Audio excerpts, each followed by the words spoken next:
मैंने सोचा कि लाओ कुछ सवालों का जवाब देता चलूँ इस बाइक के साथ। पहला सवाल अक्सर बूढ़े लोग रोक के मुझसे पूछते हैं जो पुराने होते हैं, क्योंकि ये जावा की जल्दी पहले बाइक आती थी, बंद हो गई थी, उसके बाद दोबारा आना शुरू हुई है।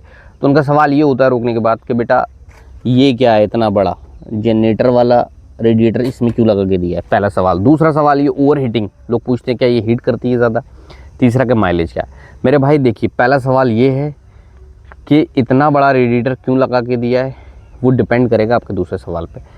आप पूछते हैं कि ओवर हीट करती है, नहीं, ये ओवर हीट नहीं करती है, इसके खून में ही गर्मी है। पहली चीज़ समझ लीजिए, इसके खून में ही गर्मी है, बहुत ज़्यादा गर्म होती है, ये पहले सेल से ही गर्म रहेगी। अगर आपने इसको 2 किलोमीटर भी नहीं चलाया फिर भी ये गर्म हो जाएगी।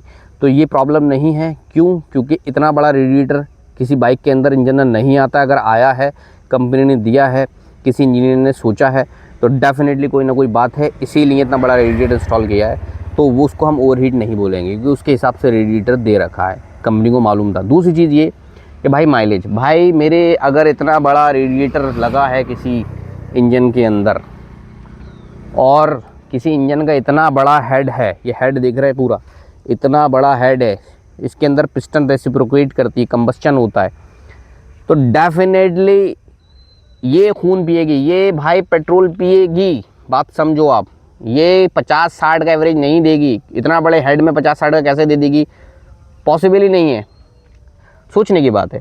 दूसरी चीज़ ये है कि मत किया करो, मत कहा करो वाइट क्वीन है मेरी कि ओवर हीट कर। जो बाइक ये ओन कर रहे हैं लोग, वो मेरी बात से बहुत अच्छे से समझ लेंगे कि मेरे भाई ये तौहीन है ओवर हीट कहना है इसको, क्योंकि इसका कंबस्चन रेट हाई है, पावर डिलीवरी बहुत है। सेगमेंट अगर देखेंगे 334 का सेगमेंट है, तो आप लोग समझने की कोशिश करें, 334 के सेगमेंट के हिसाब से कोई स्पोर्ट्स बाइक नहीं है, रेट्रो बाइक है, बॉबर स्टाइल है, तो उसका नेचर बिल्कुल भी स्पोर्टी नहीं है, लेकिन फिर भी उसके हिसाब से पिकअप इसका इतना हाई है, जावा वालों ने इतना हाई पिकअप दे दिया है कि ऐसा लगता है कि जैसे स्पोर्ट्स बाइक है, भगा के देखते बहुत ज़बरदस्त भागती है, बिलीव मी।